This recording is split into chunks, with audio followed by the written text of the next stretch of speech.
নমস্কার বন্ধুরা, পিএম কিষাণ থেকে উপভোক্তাদের পাঠানো হচ্ছে নতুন একটি এসএমএস। আপনারা জানেন আর কিছুক্ষণ পরেই আজকেই প্রধানমন্ত্রী নরেন্দ্র মোদী আপনাদের ব্যাঙ্ক অ্যাকাউন্টে প্রধানমন্ত্রী কিষাণ সম্মান নিধি যোজনার 16তম কিস্তির টাকা ট্রান্সফার করবেন। আর ঠিক তার আগেই আপনাদের কাছে একটি এসএমএস পাঠানো হচ্ছে। সেই সঙ্গে আপনারা জানেন প্রধানমন্ত্রী কিষাণ সম্মান নিধি যোজনার এই 16তম কিস্তির টাকা আপনাদের ব্যাঙ্ক অ্যাকাউন্টে পাঠানোর কথা ছিল আজ দুপুর 12টার সময়। সেই সময়েরও পরিবর্তন করা হয়েছে এবং সময়টাকে পিছিয়ে দেওয়া হয়েছে। আজকের ভিডিওতে আপনাদের কাছে সরাসরি এসএমএসটা কি এসেছে এবং তাতে কি লেখা আছে সেই সম্পর্কেও যেমন দেখাবো, সেই সঙ্গে সময়টা যে পিছিয়ে দেওয়া হয়েছে সেই সম্পর্কিত আপডেটও আপনাদের দিয়ে দেবো। তবে আপনারা জানেন পিএম কিষাণ সম্মান নিধি যোজনায় প্রধানমন্ত্রী নরেন্দ্র মোদী যখনই রিমোটের বোতাম প্রেস করেন সেই মুহূর্ত থেকেই আপনাদের ব্যাঙ্ক অ্যাকাউন্টে টাকা ঢুকতে শুরু করে দেয়। তো চলুন আর কথা না বাড়িয়ে আমরা সমস্ত আপডেট সম্পর্কে আজকের ভিডিওতে দেখে নিই। আর এই ভিডিওর তথ্য দিয়ে সহযোগিতা করার জন্য বিমল সাউবাবুকে অসংখ্য ধন্যবাদ জানাবো চ্যানেলের পক্ষ থেকে।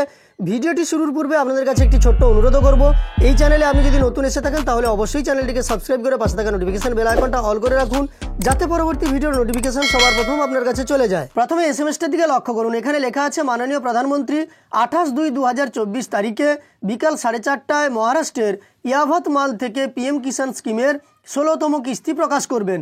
অর্থাৎ আজকেই মহারাষ্ট্রের ইয়াভাতমাল থেকে সময়টা পিছিয়ে গেছে 4:30টার সময়। প্রধানমন্ত্রী নরেন্দ্র মোদী আপনাদের ব্যাঙ্ক অ্যাকাউন্টে 16তম কিস্তির টাকা পাঠাবেন।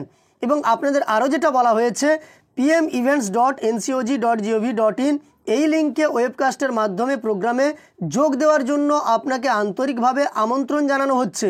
অর্থাৎ আপনি এই প্রোগ্রামে যোগ দিতে পারেন, তার জন্য pmevents.ncog.in এই লিঙ্কে আপনাকে ক্লিক করতে হবে। আমি পিএম ইভেন্টসে গিয়েও আপনাদের দেখিয়ে দিচ্ছি। তারপর দেখুন এখানে জানানো হয়েছে ভবদীয় অর্জুন মুন্ডা কেন্দ্রীয় ক্যাবিনেট মন্ত্রী কৃষি ও কৃষক কল্যাণ মন্ত্রণালয়।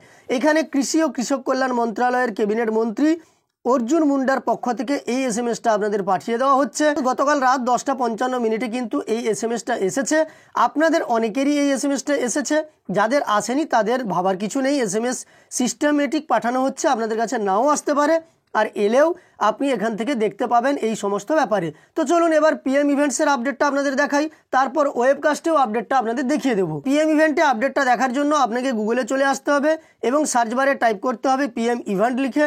পিএম ইভেন্ট লিখে যখনই সার্চ করবেন তখন প্রথম যে ওয়েবসাইটটা চলে আসবে, যেটা আপনাকে মেসেজেই দেওয়া আছে pmevents.ncog.gov.in এই ওয়েবসাইটের ওপর আপনাকে ক্লিক করে নিতে হবে। আপনি এই ওয়েবসাইটের ওপর ক্লিক করলে দেখতে পাচ্ছেন পিএম ইভেন্টের যে অফিসিয়াল ওয়েবসাইট, সেখানে চলে এসেছেন।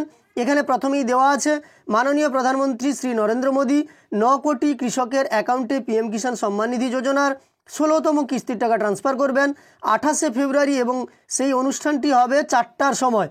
অর্থাৎ বিকেল 4টা থেকেই কিন্তু শুরু হয়ে যাবে। আপনাদের ব্যাঙ্ক অ্যাকাউন্টে 4:30টার সময় পাঠানো হবে এই এসএমএসটি আপনাদের পাঠানো হয়েছে। সেই সঙ্গে আপনি যদি ওয়েবকাস্টে চলে আসেন এখানেও দেখতে পাবেন স্কেডিউল করা আছে প্রোগ্রামটা। এইখানে স্পষ্টভাবে দেখতে পাচ্ছেন, এখানে লেখা আছে 2/8/2024 অর্থাৎ 28শে ফেব্রুয়ারি আজকের দিনেই এটা স্কেডিউল করা আছে 4টার সময়। 4টার সময় অনুষ্ঠানটা সূচনা হবে, আপনারা সরাসরি দেখতে পাবেন। এখানে আপকামিং লেখা আছে এবং পিএম কিষাণ সম্মান নিধি যোজনার 16তম কিস্তির টাকা যে রিলিজ করবেন প্রধানমন্ত্রী নরেন্দ্র মোদী, এখানে আপনারা স্পষ্টই দেখতে পাচ্ছেন সেটাই দেওয়া আছে। যাই হোক, আপনাদের আমি সমস্ত তথ্য দিয়ে সহযোগিতা করার চেষ্টা করলাম আজকের ভিডিওতে, যে প্রধানমন্ত্রী কিষাণ সম্মান নিধি যোজনার 16তম কিস্তির টাকা আপনাদের ব্যাঙ্ক অ্যাকাউন্টে প্রধানমন্ত্রী নরেন্দ্র মোদী সরাসরি পাঠাতে চলেছেন বিকেল 4:30টার সময় এবং তারপরেই আপনাদের ব্যাঙ্ক অ্যাকাউন্টে টাকা ঢুকতে শুরু করবে। সেই অনুষ্ঠানও সরাসরি আপনাদের আমি দেখাবো, তাই অবশ্যই চ্যানেলের সঙ্গে যুক্ত থাকবেন। চ্যানেলটিকে সাবস্ক্রাইব করে পাশে থাকা নোটিফিকেশন বেল আইকনটা অল করে রেখে এই ভিডিওটি শেষ পর্যন্ত দেখার জন্য অসংখ্য ধন্যবাদ।